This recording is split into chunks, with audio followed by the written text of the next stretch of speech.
Mga kwentong pambata. Matamis na Lugaw, ikalawang bahagi. Noong unang panahon, sina Jane at Ella ay nakakita ng isang mahiwagang palayok na walang tigil na nagbibigay sa kanila ng pagkain. Ang bayan na dati pinahihirapan ng gutom ay muling umunlad. Ang mga tao ay busog at masaya. Salamat sa walang hanggang kabutihan ng mahiwagang palayok. Wow! Parang hindi talaga nauubos. Ibig kong sabihin, tingnan mo naman, punong-puno pa rin. Kahit na wala tayong idinadagdag. Nasa panalangin lang yan, Jane. Handa ka na ba? Magluto, munting palayok, magluto!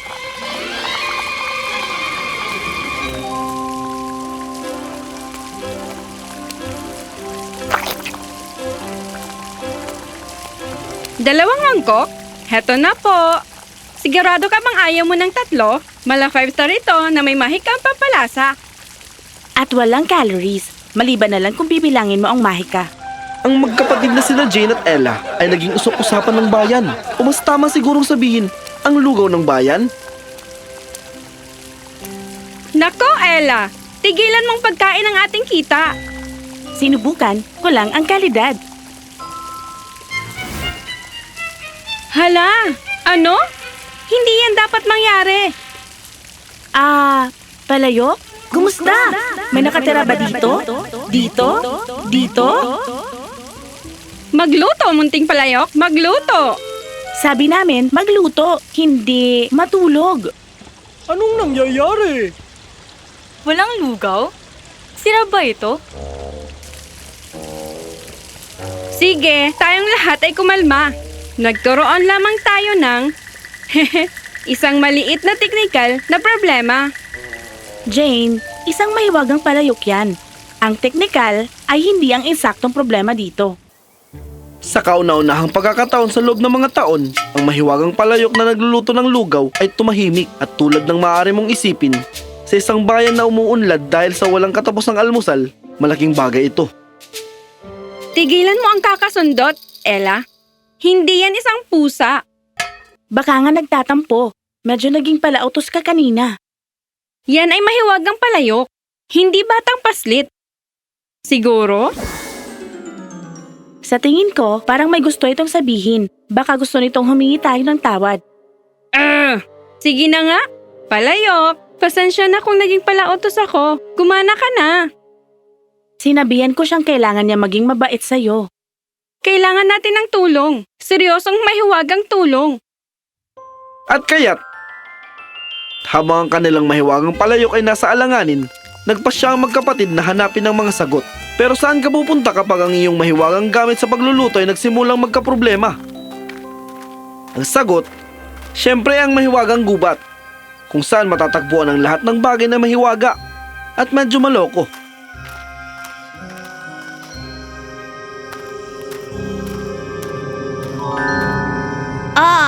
Kung hindi ang mga sikat na magkapatid na manglulugaw, pumunta at naghahanap ng karunungan, hindi ba? Paano mo nalaman kung sino kami? Hindi alam ng magkapatid na siya pala ang mahiwagang nilalang na nagbigay sa kanila ng palayok. Sabihin na lang natin na ako'y tagahanga. Pero ngayon, mukhang may konting problema kayo.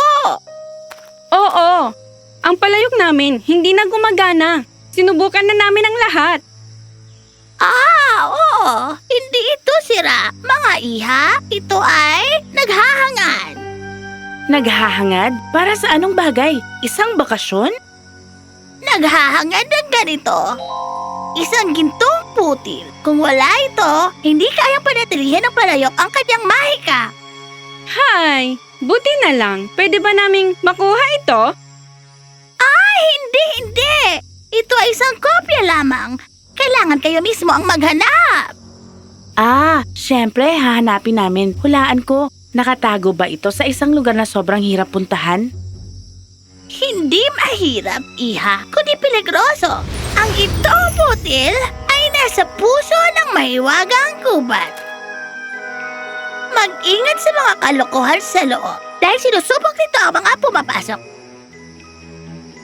Pero para sa magkapatid na manglulugaw, hindi ito magiging problema. Yehey! Yan ay hindi naman nakakatakot pakinggan.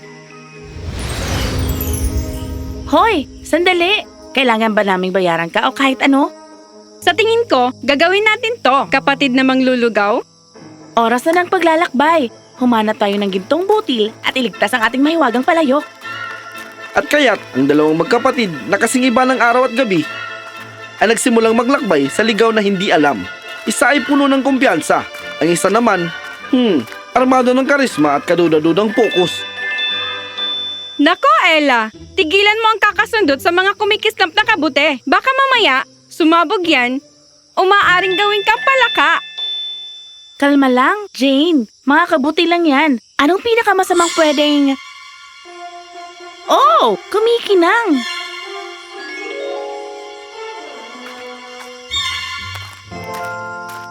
Sige, ayon sa mapa na ito, kailangan nating tumawid sa sapa, lumiko sa kaliwa sa malaking puno na may nakangiting mukha, at pagkatapos, Oh, tingnan mo! Nakakapagsalitang parrot! sige Ella, at sa susunod makakita tayo ng ardilya na umiinom ng tsaa. Ang ardilya na umiinom ng tsaa ay pinahalagan ng labis. Ang tunay na mahalaga ay ang karunungan ng mga loro, iha. Sabi ko sa'yo. Ha? Paano? Nawalan ng salita sa harap ng katalinuhan. Huwag mag-alala, madalas mangyari yan. Alam mo ba kung saan matatagpuan ang gintong butil? Ang gintong butil ay matatagpuan lampas sa Whispering Glade na binabantayan ng mga palaisipan at masungit na puno. Pero hindi kayo makakarating doon kung hindi nyo masasagot ang aking palaisipan. Magaling! Isang palaisipan! Oo naman! Makinig ng mabuti. Wala akong buhay, pero maaari akong mamatay. Hindi ako humihinga, pero pinapayagan kitang magbuntong hininga. Sino ako? Walang buhay, pero pwede itong mamatay. Hindi humihinga, pero pinapayagan kang huminga. Oh! Ito ay kandila! Tama! Magaling. Ang tahimik pala ay may mga sorpresa. Sige, bibigyan ko kayo ng isang paywatig. Sundan ng mga bulaklak na kumikislap ng asul. At sila ang magtuturo sa inyo patungo sa glade. Pagpalain kayo, magigiting kong bayani. At mag-ingat sa mga pilyong lubluban. Mga malalokong latak, mukhang ganap na... nakakatawa!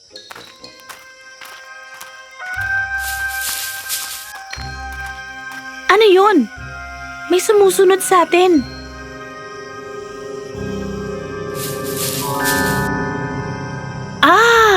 Tingnan mo siya. Nako! Oo, ang cute niya. Pwede na ba tayong magpatuloy? Teka, yan ba'y isang mapa? Parang alam niyang nawawala tayo.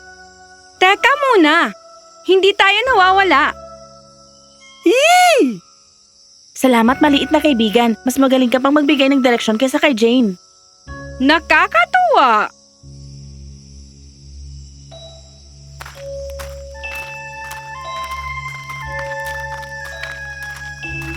Narinig mo ba yon? Huwag mong sabihing isa na namang nagsasalitang hayop. Sobra na yung sakot ako ngayon.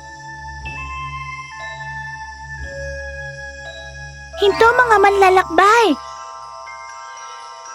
Nakapasok na kayo sa kumikislap na kakahuyan at walang nakakalampas nang hindi sumasayaw. Sinabi ba niyang sayawan? Yay! Gusto ko ang gubat na to. Oo, alam ko.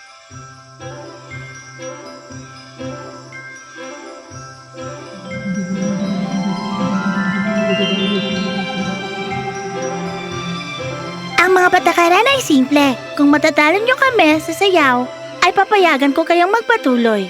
At kung mabigo, gagawing maingay ang inyong mga sapatos habang buhay. Nakakakilabot. Jane, nakita na kita kung paano ka sumayaw. Tapos na tayo. Pasensya na ha. Ipapaalam ko sa'yo na ang aking mga galaw ay maalamat. Sige, tara na. Gawin na natin to.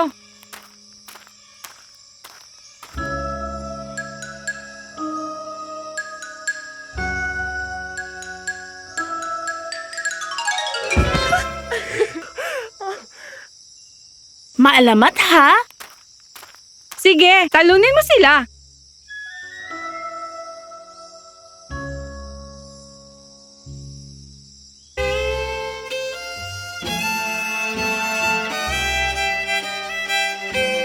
Ano? Ano yan? Ito ay tinatawag na Robot Chicken Den.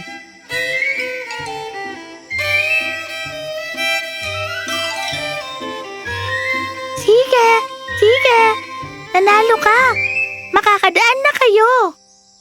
Sabi ko sa'yo, maalamat ang aking galaw. Maalamat na sa kuna, siguro. Ahahaha! Anong meron dito? Dalawang naglalakbay? Pagod mula sa sayaw? At ako'y may laro na ipapakita sa inyo. Oh, mahusay. Isa na namang hamon. Hulaan ko. Gusto mong lutasin namin ang isang bugtong? Hindi. Ako ay mas sopistikado kaysa dyan. Meron lang akong katanungan. Sige, itanong mo na nakasombrerong nagsasalitang Soro. Ah, oo naman. Ikaw ay may tanong. Magbigay ng 3 kwento kung saan nakita niyo ako sa Filipino fairy tales. At meron kayong 10 segundo. Oh, alam ko. Alam ko to. Ah, isa na ang matalinong kalabaw. Matalinong babae. 2 na lang ang natitira. Umaandar ang oras, mga binibini. Bilis, Jane! Ano yun? Ang asul na Soro. Isa pa. Yung mayroong ang mga prinsipe. Ang mga prinsipe at ang. Siyempre, ang prinsesa at, ang mga prinsipe at ang kanilang mga hayop. Hahaha! Hindi ko akalaing matutukoy mo. Pero sa totoo lang, medyo sikat ako. Gusto mo ba ng autograph ko?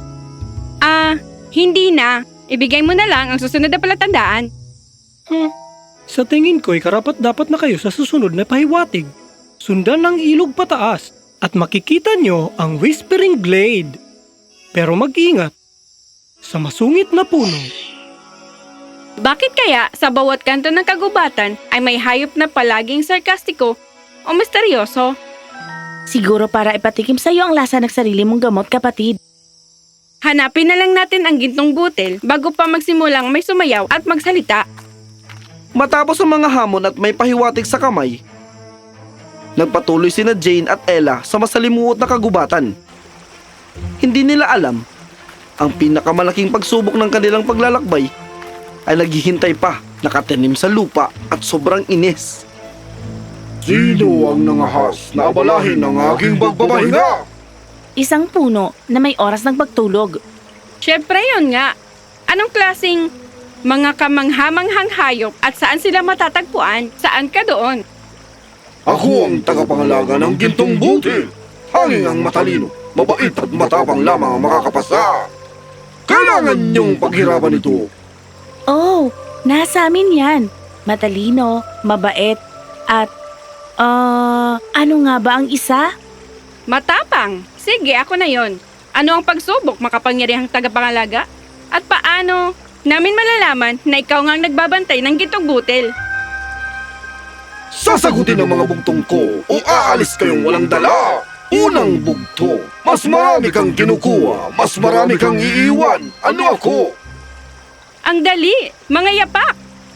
Magaling, pero wag munang magdiwa. Pangalawang bugto, nakatayo ako dito ng matagal. Nasaksihan ang paglipas ng mga panahon. Narinig ko ang mga bulong, ang liham na hindi nasasabi. Isang gaya-gaya, isang multo, isang manluloko, isang pangaakit. Inuulit ko ang narinig ko ng madali. Ano ako? Isang parrot? Hindi. Ito ay echo. Tama! Ngunit ang huling bugtong ay susubok hindi ang iyong isip, kundi ang iyong puso. Ako ay isang regalong binibigay minsan, ngunit pinapahalagan magpakailanman. Ano ako? pagmamahal. Nakapasa kayo! Kunin niyo ang gintong butil at naway magsilbi ito sa inyo ng mabuti. Diba? Sabi ko sa'yo, kami ay matapang, matalino at mabait.